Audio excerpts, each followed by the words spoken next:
Coach, you ready for some Monday night football? Yeah, Monday night football. It's going to be great. So walk us through what's going on here. We have Inlet Grove scheduled for Friday. Hurricane comes up on the other side of the state, kind of moves things around. So where are we at on this game? Yeah, ironically, we're playing a hurricane. So, it moved our game. We were supposed to play Thursday, and unfortunately the storm moved it. We're praying that everybody's safe and going, God's taking care of everybody with that.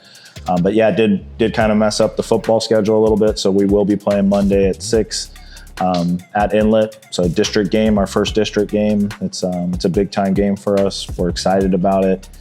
But yeah, being uncomfortable is kind of the norm this year.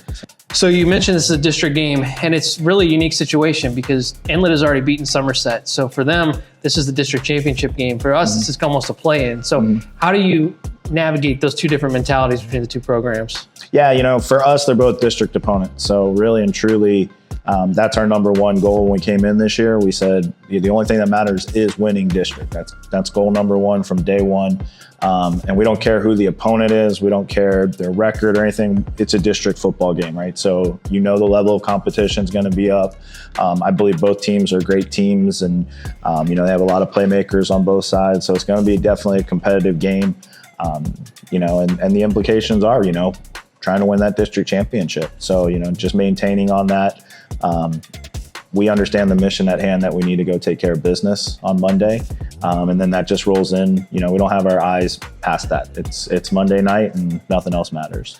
So tell us a little bit more about Inlet. What kind of problems did they bring to opponents? Yeah, they got a lot of good athletes on their team. Number one over there, their quarterback as well. Number two, they got some really good athletes that can make you miss in space. They're explosive.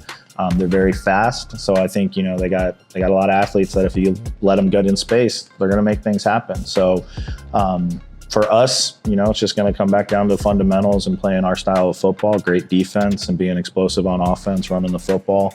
But we're looking forward to it. Like I said, we had, unfortunately, we didn't get to play last year. So I know our kids are ready for it. Coach Jackson over there, we're just trying to get that game in with the hurricane and everything. So it'll be good. It'll be fun to play Monday night football. So you talk about us being ready. We've coming off a bye week.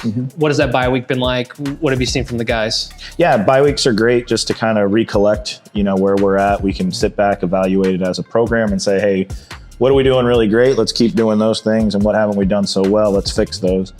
We really spent the past week of just going back and saying, hey, let's really work on fundamentals. Let's get, some things cleaned up there. Really work on our tackling, really working on, our run blocking and things of that nature that need a little bit of improvement. And we've seen that. We've seen throughout the week, just kind of growth in that area. And then also, developing some of our young guys that we lose track of when we get into camp and JV and, everything kind of gets scrambled. So now we're kind of finalizing, hey, what are those JV guys that we know are going to make an immediate impact on varsity and getting those guys ready to play as well. So before the bye week, you guys beat Somerset Prep 42-0. We didn't have a chance to talk about that game, but it moved you to 4-0. What things did you take away from that Somerset win? Yeah, it was good to just see us get after it, especially in the second quarter, or second half of the game. We were able to really kind of put our foot on the gas pedal there. They're a great team. They're young. I think they're well coached. They got a really good group of guys there, really talented team. I think they're going to be a really good program in the next year or two if they keep going the way that they are. So it was good for us to kind of battle a little adversity in the first half of football and then do what we knew we were capable of in the second. But again, it moved us to 4-0. And, like I said, we don't take any team lightly. One of the things, as you come off a bye week, you worry about fitness, and we really haven't had to worry about that this year. And so tell us a little bit about the strength and conditioning group, because you guys really came together this summer and felt like you had a really good summer, and it's shown in our depth, and it's shown in the way we've closed out games. Yeah, we have an amazing strength and conditioning program here. We have amazing teachers and amazing coaches with Coach Smith, Coach Evans. So we were able to kind of look at it from the outside perspective and say, hey, what do we need to do to make our team better and more sport specific?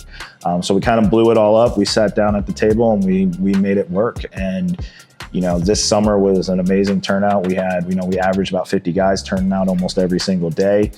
Monday through Friday, we were able to get a lot of speed and agility work. And we've been able to see that when we play opponents, our conditioning and our level of fitness has been above our opponents. And we're seeing that in the second half. taking the bye week, we were able to kind of get, add a few things in there because we didn't have a game to keep the endurance level up. But it's just testament to our summer program, our strength coaches, of just everybody being bought in and knowing the mission. So it's just been great to see that continually roll. Our guys look super explosive. They got a lot of pop behind them this year. And again, when we're running plays, and we're averaging a play almost 21 seconds, it's kind of nice. So you mentioned the explosiveness. Moving over to personnel, Javian Jones has been one of those guys that you've seen that second gear this year. And he's starting to get a lot of buzz from college coaches. I know the Palm Beach Post, the Town Crier, doing some articles on him. Tell us what's going on with Javian and his recruiting and just what you see for him the rest of the season. Yeah, Javian's been just, he's next level. Last year he was really dynamic, but this year I think he's really grown into that role as the most dynamic player on our team. And he's extremely explosive, but the one thing that I can't ignore is just the maturity that he's shown this year. His leadership skills, not so much through words, but through actions, and he's been taking the ball and just really, finishing big plays. He had that really big play in Westwood where he broke like 6 tackles. He caught a hard ball against Somerset Prep across the middle, the 93-yard bomb with Joe and him.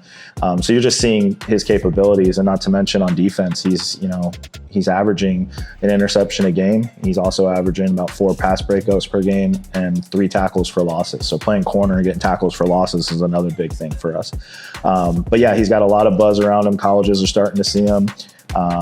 And the media is starting to recognize him. I know right now he's ranked as the #1 receiver in 2A football in Florida, and it's just testament again to the kid's hard work and also Joe Daly being able to get him the ball and making those big things. But again, just maturity, and it's nice to see him getting some recognition for it. So he's one of those game changers on Monday night. We're going to hope makes a difference in that big district game at Inlet. Guys, it's 6 o'clock. It's a little earlier kickoff over in Riviera Beach. I know it really helps you guys when our fans are out there loud. Yeah, show out Monday Night Football. It's going to be the greatest show in town. So let's go out there and on our track to winning that district championship.